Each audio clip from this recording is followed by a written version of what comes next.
لا تنسوا الإعجاب بالفيديو والاشتراك بالقناة وتفعيل الجرس.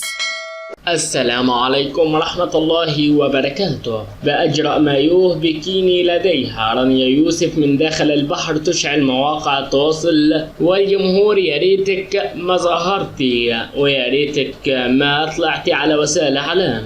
ظهرت النجمة رانيا يوسف الآن بأجرأ مايوه وبكيني لديها في وسائل الإعلام، ونشرت الصور وهزت بها الأرجاء وأشعلت التواصل الاجتماعي بالكامل بعد ظهورها بذلك الشكل الغير لائق الذي هز مواقع التواصل الاجتماعي أيضا، وهز كل التواصل والجميع يتداول تلك الصور لها على وسائل الإعلام. بعد أزمة البكيني سابقا من جديد تشعل الجدل رانيا يوسف بظهورها النادر للغاية والذي هز مواقع التواصل الاجتماعي. والسلام عليكم ورحمة الله تعالى وبركاته.